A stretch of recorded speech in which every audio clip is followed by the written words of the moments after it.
உறவுகள் அனைத்துலக உயிரோடை தமிழ் ஐஎல்சி தமிழோடு இணைந்திருக்கிறீர்கள். அன்பர்களே, அரசியல் கள நிகழ்ச்சியில் தாயகத்திலிருந்து தாயக ஊடகவியலாளர் இராமேதர் இணைகின்றார். வணக்கம் இராமேதர். வணக்கம் தனான அன்புறவுகளுக்கு முன்னேற வணக்கம். உங்களுக்கும் வணக்கத்தை தெரிவித்துக் கொண்டு, கடந்த 3 வாரங்களாக நாங்கள் செம்மணி புதகுழி விவகாரம் தொடர்பாக பார்த்து கொண்டு வருகின்றோம். அந்த விடயத்திலிருந்து வெளியே செல்ல முடியாத ஒரு நிலைமை இப்பொழுது ஏற்பட்டிருக்கின்றது. கடந்த வாரம் கூட நீங்கள் உரையாடும் பொழுது சிந்துபாத் அந்த மயானமாக வாய்க்கால் மயானமாக மாற்றப்பட்டிருப்பது போல் தெரிகின்றது. பாரிய எலும்புக்கூடுகள் தொடர்ச்சியாக கண்டுபிடிப்பதாக இருக்கிறது. இது ஒரு பாரிய புதைக்குழியாக இருப்பதற்கான வாய்ப்பு இருக்கின்றது என்று கூறப்படுகின்றது. நீங்கள் இதை எவ்வாறு பார்க்கிறீர்கள்? என்ன அவதானித்தீர்கள்?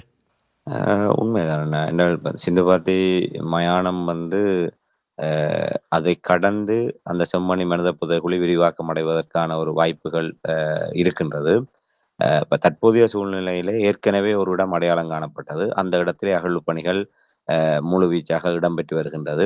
சம நேரத்திலே இந்த பேராசிரியர் சோமதேவ அவர்களினால் செய்மதி தொலைக்காட்சி அந்த செய்மதி படங்களினூடாக அடையாளப்படுத்தப்பட்ட ஒரு இடம், இங்கே ஒரு புதைகுழி இருக்கலாம் என்று அவர் செய்மதி படங்களை வைத்துக்கொண்டு அவர் கணித்தது என்று அது உண்மையாக இருக்கின்றது. அங்கும் பரவலாக அந்த உடைகள், சான்று பொருட்கள் என பல விடயங்கள் அங்கே மீட்கப்பட்டு கொண்டிருக்கின்றது.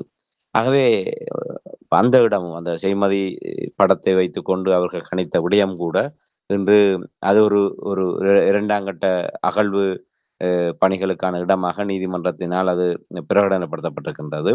அதற்கு அடுத்ததாக ஏற்கனவே வருகின்ற ஒரு மழைக்காலம் வருமாக இருந்தால் அந்த பகுதி வெள்ளம் தேங்கி நின்று அகழ்வு பணிகளை மேற்கொள்வதிலே பாரிய இடையூறுகள் ஏற்படக்கூடிய நிலைமை இருக்கின்றது. அதன் காரணமாக அந்த நிலப்பரப்பிலிருந்து மழைநீர் வடிந்தோடுவதற்கான ஒரு வாய்க்கால் அங்கே அமைக்கப்பட்டது ஜேசிபி இயந்திரங்களை கொண்டு.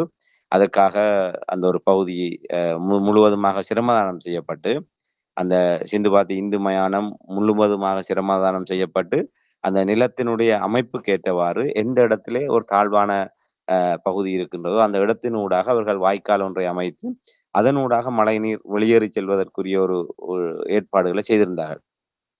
அவ்வாறு அந்த மழைநீர் செல்வதற்காக தோண்டப்பட்ட அந்த வாய்க்காலை தோண்டுகின்ற போதே அங்கே பரவலாக மனித எலும்புக்கூடுகள், எலும்பு எச்சங்கள் அடையாளம் காணப்பட்டது.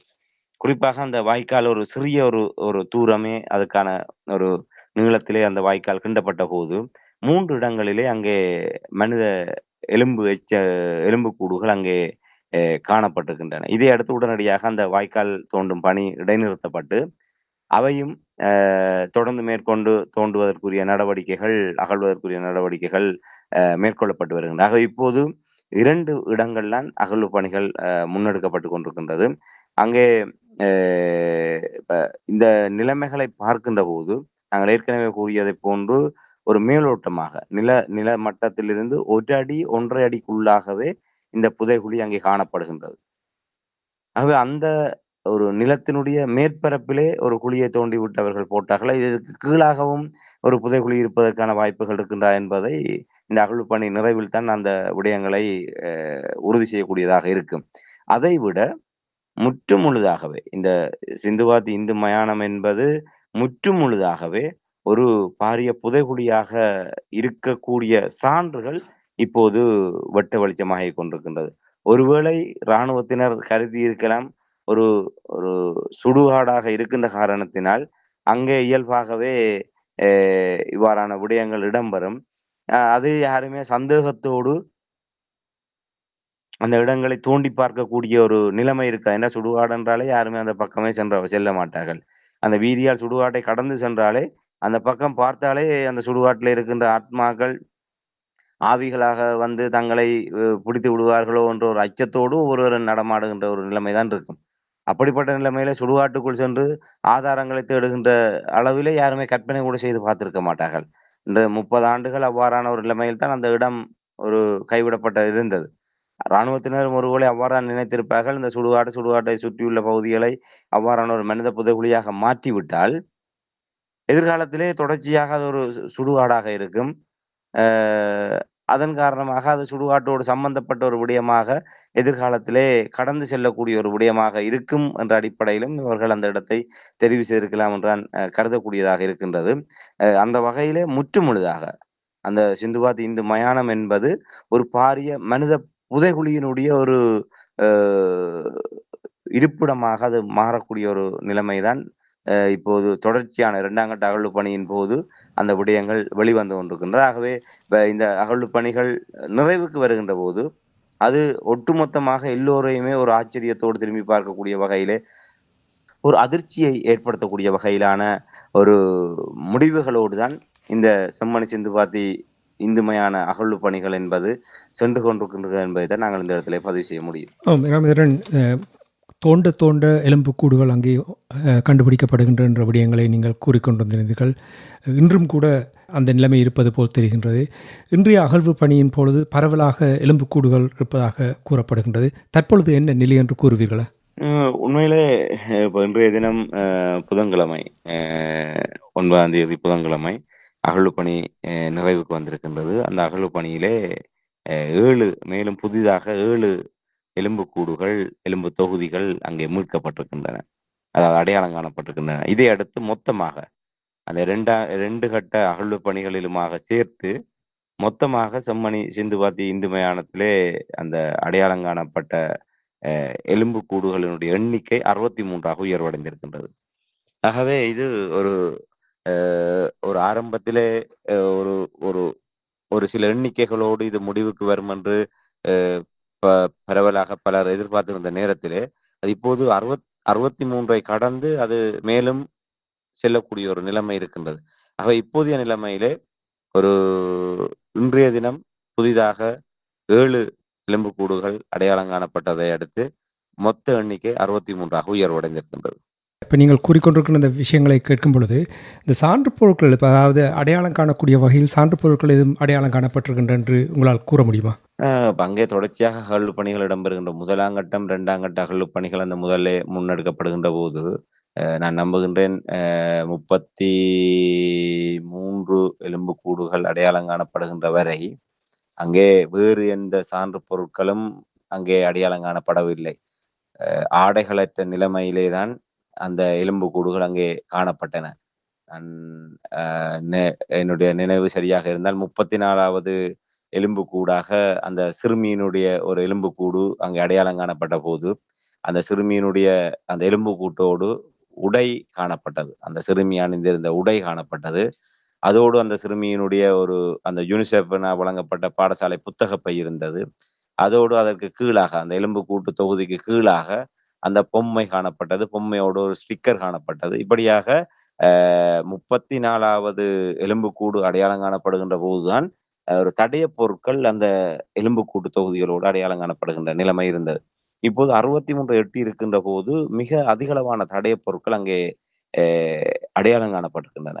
குறிப்பாக அந்த 2வது பகுதி அங்கே செய்மதி படங்களினூடாக உறுதி செய்யப்பட்ட அந்த இடம் அகழ்வு பணி மேற்கொள்ளப்பட்டபோது, ஒரு சிறுமி பயன்படுத்துகின்ற ஒரு ஒரு உடை அங்கே காணப்பட்டது. அது முழுவதுமாக அடையாளம் காணப்பட்டு அகழ்ந்தெடுக்கப்பட்டது. அதுக்கு பின்னதாக இன்றைய தினம் நேற்றும் இன்றைய தினமும் அந்த அகழ்வு பணியின் போது, அந்த ஒரு சாரம் ஒன்று அங்கே ஒரு நைலான் துணியினால் அதாவது இந்தோனேசியா சாரம் என்று சொல்வார்கள். ஈழத்தமிழர்களை பொறுத்தவரையிலே வழக்கமாக அந்த கிப்ஸ், பூட்டு போன்ற இந்தியாவிலே தயாரிக்கப்படுகின்ற அந்த சாரங்கள் ஒரு ஒரு அதிகமானவர்கள் பயன்படுத்துகின்ற வழக்கம் இருக்கின்றது. அதைவிட அந்த அநேகமாக அந்த அரபு நாடுகளிலே இருந்து வருபவர்கள் அவ்வாறான அந்த இந்தோனேசியா சாரத்தை அவர்கள் கொண்டு வந்து அறிமுகப்படுத்தி, அதற்கு பின்னர் அதை பயன்படுத்துவார்கள் என்றால், அது நீண்ட காலம் உண்மையிலே அது எங்களுடைய வெப்ப மண்டலத்துக்கு அது ஒரு பொருத்தமற்ற ஒரு ஒரு விடயமாக இருந்தாலும், ஒரு ஒரு கணிசமான சிலர் அதை விரும்பி அணிவது வழக்கமாக இருந்தது. அந்த இந்தோனேசியா சாரம். ஆனால் அது நீண்ட காலமாக ஒரு உக்கிப் போகாத தன்மை கொண்ட ஒரு நைலோன் வகையான துணி இதனால் நூலினால் இழைக்கப்பட்ட அந்த சாரம்.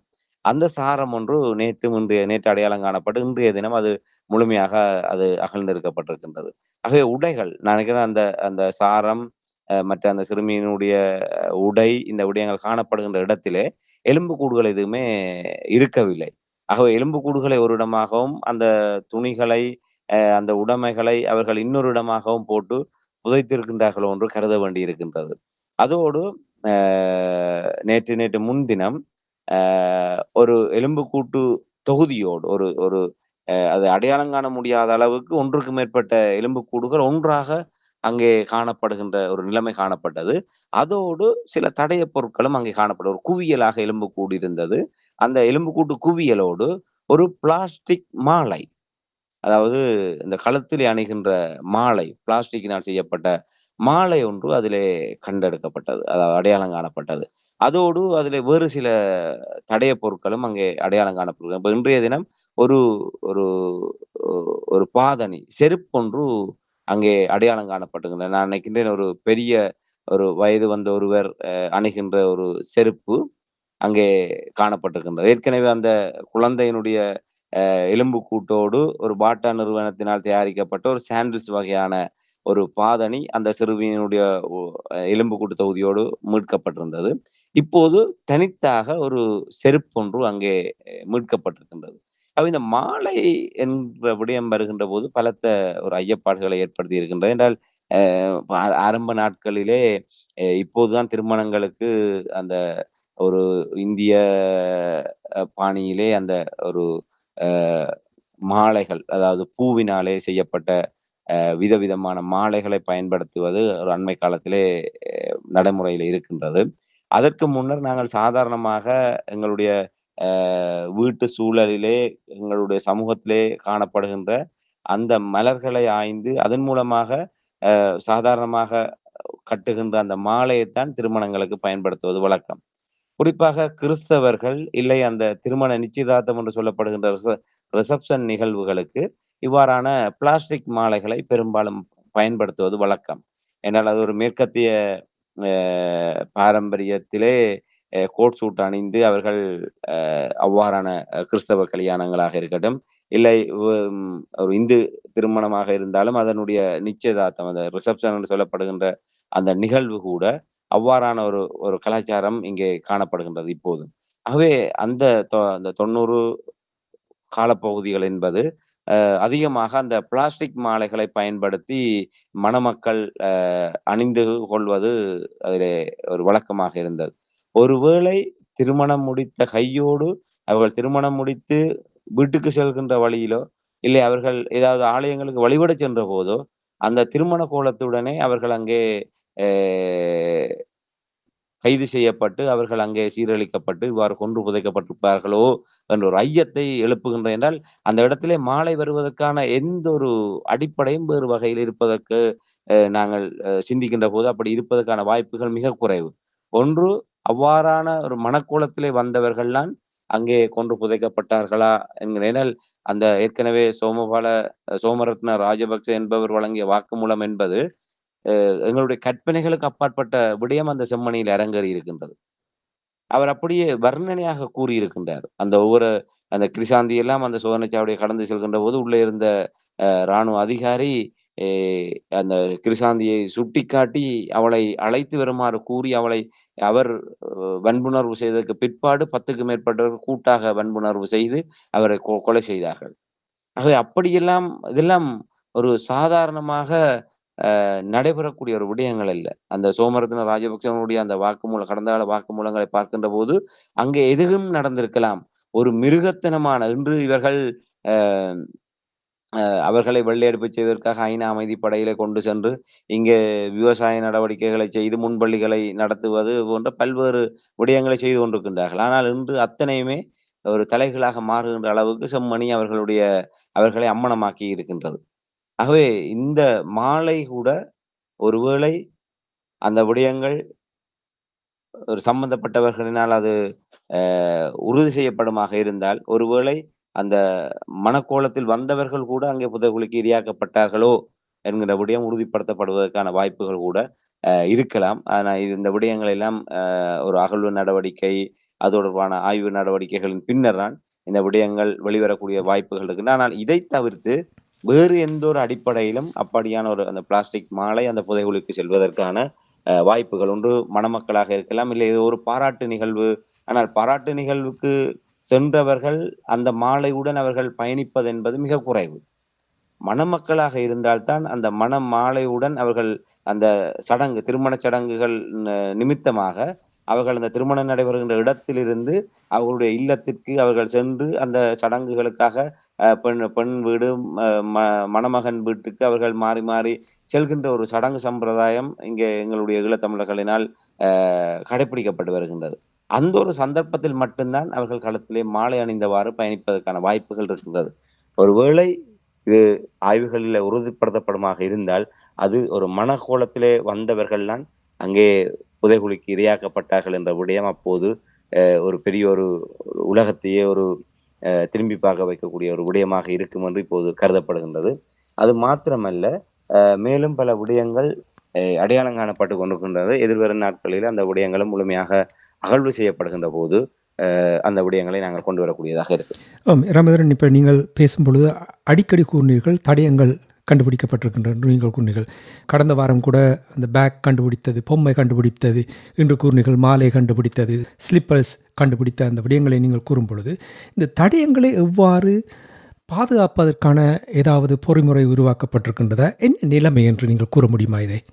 தடயங்கள் மாத்திரமல்ல, மீட்கப்படுகின்ற எலும்பு கூடுகள் கூட பாதுகாக்கப்படுகின்ற நிலைமையிலே இன்னும் ஒரு பாரிய ஒரு ஐயப்பாடு தான் இருக்கின்றது. இப்ப தடயங்கள் நீதிமன்றத்தினுடைய எலும்புக்கூடுகள் மீட்கப்படுகின்ற எலும்புக்கூடுகள் யாழ் பல்கலைக்கழகத்திலே பாதுகாக்கப்பட்டு கொண்டிருக்கின்றது. தடய பொருட்கள் அனைத்துமே நீதிமன்றத்திலே சான்று பொருட்களாக சமர்ப்பிக்கப்பட்டு அங்கே நீதிமன்ற ஏற்பாட்டிலே அது அங்கே பாதுகாக்கப்பட்டு கொண்டிருக்கின்றது. ஆகவே இந்த இடங்கள் முற்றுமுழுதாக ஒரு நீதிமன்றமாக இருக்கட்டும், இல்லை யாழ் பல்கலைக்கழகமாக இருக்கட்டும், இந்த இடங்களுக்கு வேறு தலையீடுகள் செல்வதற்கான வாய்ப்புகள் மிக மிக குறைவு. ஆனால் இலங்கை தீவிலே எதுவுமே நடைபெறாது என்பதற்கு எந்த உத்தரவாதமும் இல்லை. அதனால் இது மிகப்பெரிய ஒரு நெருக்கடி. இன்று கொக்கு தொடுவாய் மனித புதைகுழியாக இருக்கட்டும், மன்னார் சதோசா மனித புதைகுழியாக இருக்கட்டும், மற்ற புதைகுழிகள் எல்லாம் ஏற்படுத்தாத மிகப்பெரும் அழுத்தத்தை, நெருக்கடியை இந்த செம்மணி மனித புதைகுழி ஏற்படுத்தி இருக்கின்றது. அது மாத்திரமல்ல, இந்த விடயங்களோடு நேரடியாக சம்பந்தப்படாத ஒரு தரப்பு ஆட்சி பீடத்திலே இருக்கின்றது. ஆகவே அவர்களுக்கு இது மிகப்பெரிய ஒரு தர்ம சங்கடமான நிலைமையை ஏற்படுத்தி இருக்கின்றது. நியாயத்தின் அடிப்படையிலே இந்த விடயங்களோடு நேரடியாக தொடர்புபட்டவர்கள் அதற்கான ஒரு பொறுப்புக்கூறல் பொறிமுறையை விசாரணையை கொண்டு வந்து அதற்கான நீதியை, தீர்ப்பை வழங்க வேண்டியது கட்டாயம். என்னால் அவர்களுக்கு இந்த முகாந்திரமும் இல்லை இதை மூடி மறைப்பதற்கு. ஆனால் இலங்கையினுடைய விசித்திரம் என்பது, சிங்கள ஆட்சியாளர்கள் அனைவருமே ஒன்றானவர்கள். சிங்கள பௌத்த பேரினவாதத்துடைய நிகழ்ச்சி நிரலை நடைமுறைப்படுத்துகின்ற ஒரு பணியாளர்களாக, சேவகர்களாகத்தான் இந்த ஆட்சியாளர்கள் அத்தனை பேருமே அரசியலாளர்கள் விளங்குகின்றார்கள். ஆகவே அவர்களுக்கு இருக்கின்ற ஒரே நிகழ்ச்சி நிரல், அந்த இலங்கை அரச இயந்திரத்தை முற்றுமுழுதாக பாதுகாப்பதுதான் அவர்களுடைய தலையாய கடப்பாடு. அதை ஏதோ ஒரு விதத்திலே சீதாரப்படுத்துவது என்பது தங்களுக்கு தாங்களே குழி வெட்டுவதாக அமைந்துவிடும். இராணுவம் ஒரு விதமான ஒரு தனித்து இயங்கக்கூடிய ஒரு நிலைப்பாடு இருக்கின்றது. மகா சங்கங்கள் இவர்களுக்கு வெளியாக இந்த அரசியல் நிகழ்ச்சி நிரலுக்கு அப்பாக அவர்கள் ஒரு நிகழ்ச்சி நிரலோடு இயங்குவார்கள். அந்த 2 தரப்புகளுமே இந்த விடயத்திலே ஆட்சியிலே இருப்பவர்களை சுயாதீனமாக செயல்பட விட்டுவிட மாட்டார்கள். ஏனால் இதிலே சம்பந்தப்பட்டிருப்பது இராணுவம். செம்மணி மனித புதைகுழியிலே சம்பந்தப்பட்டிருப்பது இராணுவம். ஏற்கனவே ஒரு மெகசின் கூடு ஒன்று கண்டுபிடிக்கப்பட்டது. ஒரு பெரல். அது AKLMG வகையாக இருக்கக்கூடிய ஒரு துப்பாக்கியினுடைய அந்த ரவை கொள்கலன், அந்த கூடு. சாதாரணமாக AK-47, T-56 வகையான துப்பாக்கிகளிலே நான் நினைக்கின்றேன் ஒரு 30, 36 ரவைகளை உள்ளடக்கியதான ஒரு ரவை கூடு ஒன்று இருக்கும். அது ஒரு சிறிய ஒரு அகலமான ஒரு ரவை கூடாக இருக்கும். ஆனால் அந்த AKLMG போன்ற ஒரு விசேடமான அந்த மற்ற துப்பாக்கிகளிலே அது ஒரு வட்ட வடிவமான, இல்லை ஒரு செவ்வக வடிவத்திலான ரவை கூடு பெட்டிகளாக அது இருக்கும். என்றால் அது ஒரு சங்கிலி அமைப்பிலே ஒரு தொடர்ச்சியாக அதில இருக்கின்ற நூற்றுக்கணக்கான ரவைகள் தொடர்ச்சியாக பிரயோகிக்கக்கூடிய வகையிலே, பயன்படுத்தக்கூடிய வகையில் தான் அந்த ஆயுதத்தினுடைய பயன்பாடு இருக்கு. அப்படியான ஒரு ஆயுதத்தினுடைய ஒரு ரவை கூடு, அந்த ரவை கலன் ஒன்று அங்கே கண்டெடுக்கப்பட்டது. அவ்வாறு அடையாளம் காணப்பட்ட போது அங்கே விசேட அதிரடிப்படையினர் அந்த குண்டு செயலிழக்கின்ற பிரிவினர் அங்கே அவர்கள் அழைக்கப்பட்டு அவர்கள் மூலமாக அது கவனமாக எடுக்கப்பட்டு அது நீதிமன்றத்திலே சான்று பொருளாக்கப்பட்டிருக்கின்றது. ஆகவே இது நிச்சயமாக அங்கே இராணுவத்தினர் ஒரு பயன்படுத்தி விட்டு அங்கே அவர்கள் எறிந்த ஒன்றாக இருக்கலாம். இல்லை இராணுவத்தினர் பயன்படுத்தி அங்கே தவறுதலாகவோ இல்லை ஏதோ ஒரு விதத்திலே போடப்பட்ட ஒன்றாக இருக்கலாம். ஆகவே நிச்சயமாக இது செம்மணி புதைகுழி என்பது இலங்கை இராணுவத்தினருடைய ஒரு நரவேட்டையினுடைய ஒரு சாட்சியமாக மாறிக்கொண்டிருக்கின்றது. ஆகவே இலங்கை இராணுவத்தை குற்றவாளி கூண்டிலே நிறுத்துகின்ற தைரியம் இலங்கை தீவிலே எவருக்குமே இல்லை. அப்படி ஒன்று நடக்குமாக இருந்தால் இலங்கை தீவிலே ஒரு இராணுவ புரட்சியோ இல்லை ஒரு வேறு விதமான ஒரு குழப்ப நிலைமைகள் இங்கு இலங்கையில் ஏற்படுவதற்கான வாய்ப்புகள் இருக்கின்றது. கடந்த நல்லாட்சி அரசாங்கம் கூட ரணில் மைத்திரி அரசாங்கம் ராஜபக்சேக்களை வீழ்த்திவிட்டு அவர்களுக்கு மாற்றாக கொண்டு வரப்பட்ட ஒரு அரசாங்கம். ஆனால் அவர்கள் என்ன செய்தார்கள்? இப்ப அனுரகுமார திசாநாயக்க அரசாங்கத்தை போன்று ரணில் மைத்திரி அரசாங்கத்துக்கும் ஒரு பாரிய கடப்பாடு இருந்தது. அவர்கள் நேரடியாக இந்த முள்ளிவாய்க்காலோடு சம்பந்தப்படாதவர்கள். அவர்கள் ராஜபக்சேக்களை மின்சார கதிரையிலே ஏற்றுகின்ற சர்வதேச விசாரணை ஊடாக அவ்வாறான நிலையை நோக்கி நகர்த்துவதற்குரிய நடவடிக்கைகளை இவர்கள் எடுத்திருக்க வேண்டும். என்றால் இவர்களுடைய பரம அரசியல் எதிரிகள் அவர்கள். ஆகவே இது ஒரு சந்தர்ப்பமாக பயன்படுத்தி நீதியாக நடந்திருந்தால் அவர்கள் தொடர்ச்சியாக இலங்கை தீவினுடைய ஆட்சியாளர்களாக இருந்திருப்பதற்கான வாய்ப்புகள் இருக்கின்றது. மாறாக என்ன நடந்தது?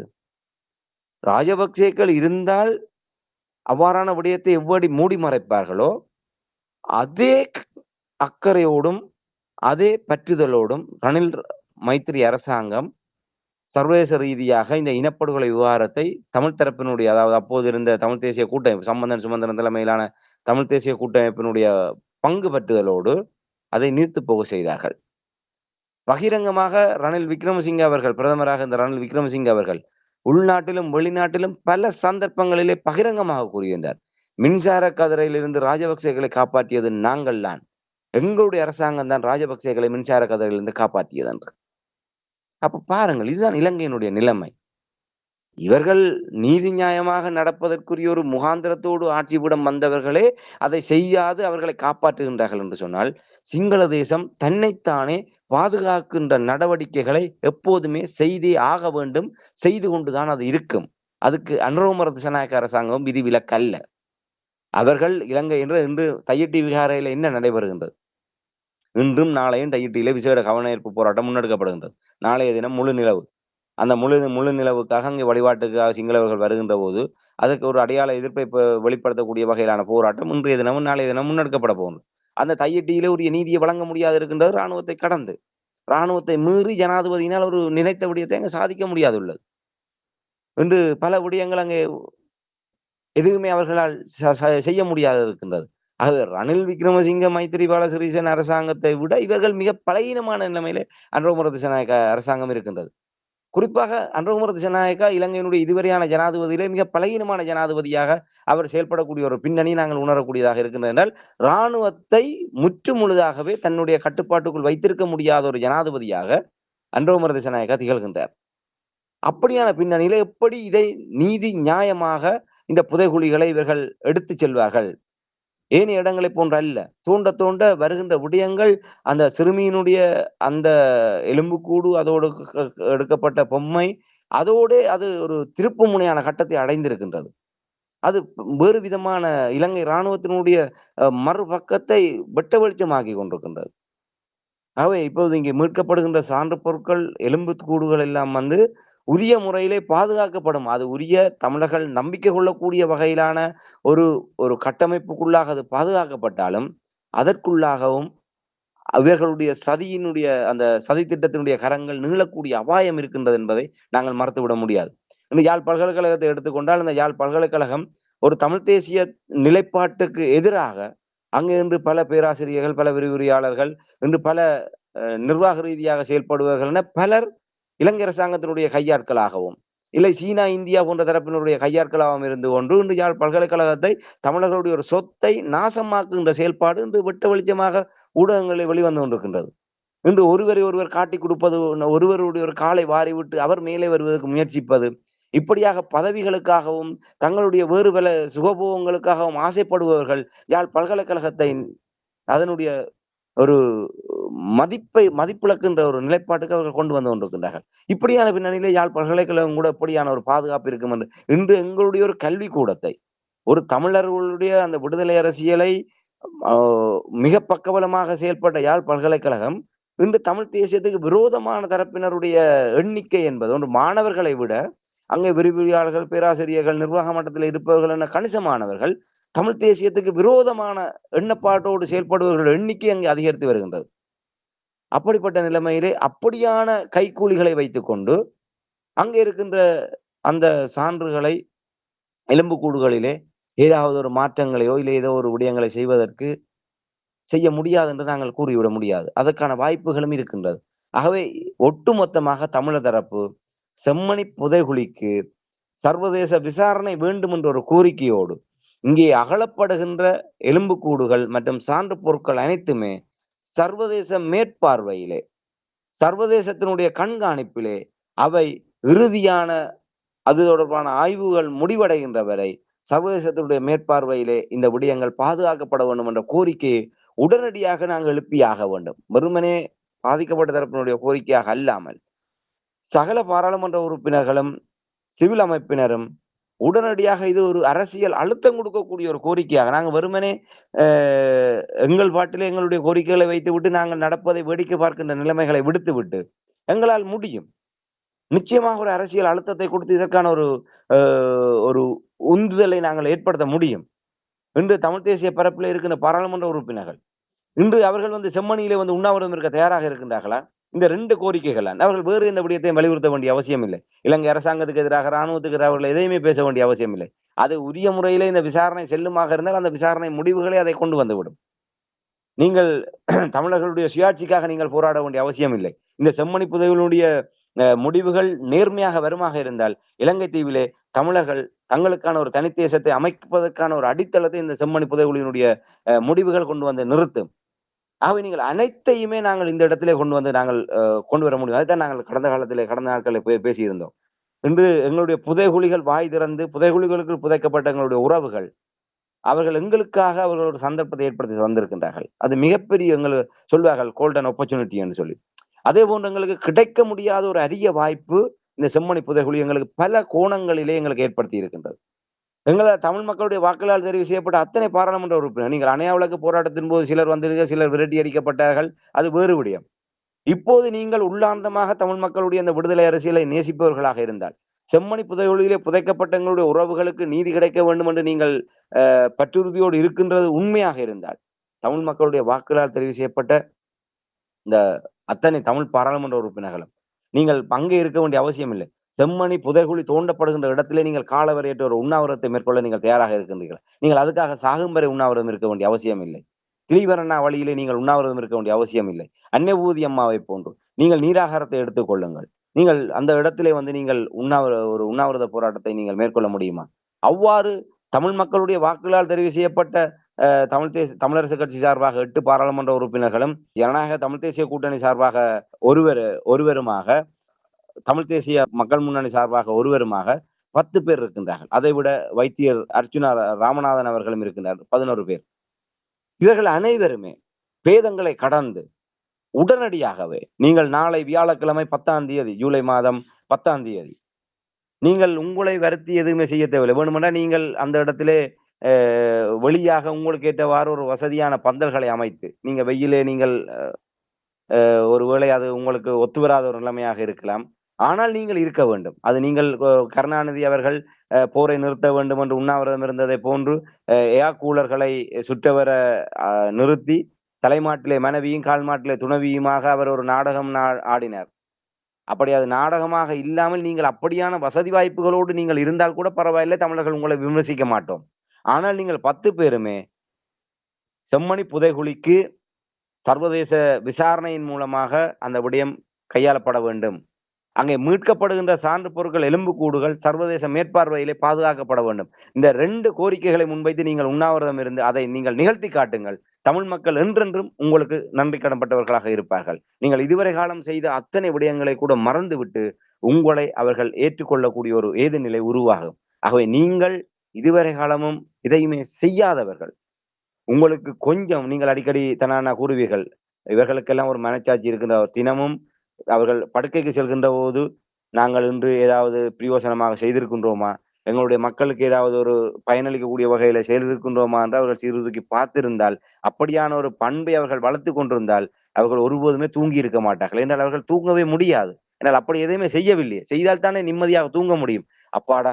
ஏதோ எங்களுக்கு மக்கள் வழங்கிய ஆணையின் பிரகாரம் நாங்கள் இன்றைய எங்களுடைய செயல்பாடு மக்களுக்காக நாங்கள் நேர்மையாக செயல்பட்டிருக்கின்றோம் என்று எவர் நினைக்கின்றாரோ, எவரால் அப்படி நினைக்க முடிகின்றதோ, அவரால் தான் நிம்மதியாக தூங்க முடியும். அப்படி இவர்கள் ஒருபோதுமே தூங்கி இருக்க மாட்டார்கள். தூங்க முடியாது.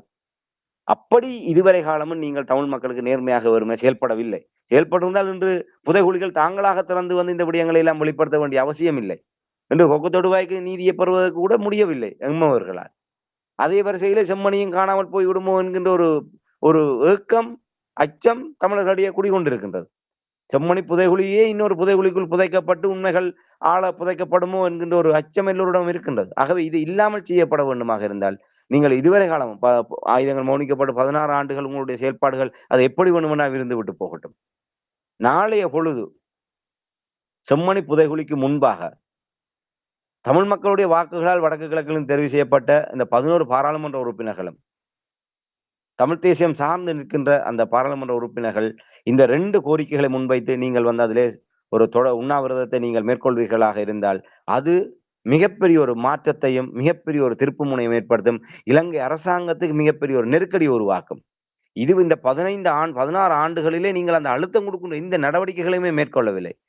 நீங்கள் அவர்கள் கூறியிருந்தீர்கள், சம்பந்தன் அவர்கள் 2016ஆம் ஆண்டு 2015ஆம் ஆண்டு நல்லாட்சி உருவானது. அதற்கு பின்னர் 2016ஆம் ஆண்டு நினைக்கின்றேன். 1 வருடம் தீபாவளி தினத்திலே அடுத்த தீபாவளிக்குள்ளாக நாங்கள் தீர்வை பெற்றுத் தருவோம். எவருமே பேச வேண்டாம். எவருமே இதை குழப்பாதீர்கள். இதை குழப்பி அடிக்க வேண்டாம். நாங்கள் சரியான இலக்கை நோக்கி நகர்கின்றோம். இந்த 1 வருடத்துக்குள்ளாக தமிழ் மக்களுக்கான தீர்வை நாங்கள் பெறுவோம் என்ற அடிப்படையில் தான் நல்லாட்சி அரசாங்கத்தை முட்டுக் கொடுத்தார்கள். கடைசி வரை அவர் மரணிக்கின்ற வரை அவர் அதற்கு பொறுப்பு கூறலை அவர் முன்வைக்கவில்லை. தமிழ் மக்களிடையே அவர் அதை வெளிப்படுத்தவில்லை. நாங்கள் இந்த அடிப்படையிலே நம்பினோம். எங்களை ஏமாற்றி விட்டார்கள். தந்தை செல்வா அவர்கள் கூறினார், இனிமேல் தமிழர்களை கடவுள் தான் காப்பாற்ற வேண்டும் என்று. அதே போன்று சம்பந்தன் அவர்களும் நாங்கள் எங்களால் முடிந்த வகையிலே ஆயுதங்கள் மௌனிக்கப்பட்டதற்கு பிற்பாடு அரசியல் ரீதியாக மிதவாத நிலைப்பாட்டிலே நாங்கள் எவ்வளவு தூரம் இறங்கி போக முடியுமோ அவ்வளவு தூரம் தமிழ் மக்களுக்காக ஒரு நல்லெண்ணத்தை வெளிப்படுத்தி இவர்களுடைய தீர்வை எதிர்பார்த்தோம். ஆனால் எந்த ஒரு அரசாங்கமும் இத்தனை ஆண்டுகளிலே கரிசனையோடு தமிழ் மக்களுடைய விவகாரங்களை பார்க்கவில்லை. ஆகவே இனி தமிழ் மக்கள் இந்த விடயத்திலே என்ன செய்ய வேண்டும் என்பதை தமிழ் மக்கள் தீர்மானித்துக் கொள்ளட்டும் என்ற ஒரு விடயத்தை தமிழ் மக்களுக்கு அவர்கள் பகிரங்கமாக கூறியிருந்தார். இந்த தந்தை செல்வா அவர்கள் அப்படி கூறியதனால்தான் ஆயுத போராட்டங்கள் மீது தமிழ் மக்களுக்கான ஒரு ஈர்ப்பு வந்தது.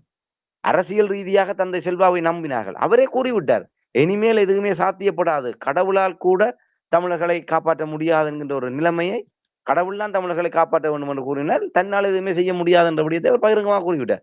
அதே போன்று இவர்கள் முற்றுப்புள்ளி வைத்திருக்க வேண்டும். இவர்கள் தங்களுடைய பதவி சுகத்துக்காக அவர்கள் தொடர்புள்ளிகளை வைத்துக் கொண்டுதானே தங்களுடைய இத்தனை சில்மிசங்களை அரங்கேற்றிக் கொண்டிருக்கின்றார்கள். ஆகவே இந்த பாராளுமன்ற உறுப்பினர்கள் இவ்வளவு காலமும் அப்படி அரசாங்கத்தை நல்லாட்சி அரசாங்கமாக இருக்கட்டும், மஹிந்த ராஜபக்சனுடைய அரசாங்கமாக இருக்கட்டும், அதுக்கு பின்னர் கோத்தாவினுடைய மஹிந்த அரசாங்கம் அப்போது கூட சுமந்திரன் தலைமையிலே போய் அங்கே பேசினார்கள்.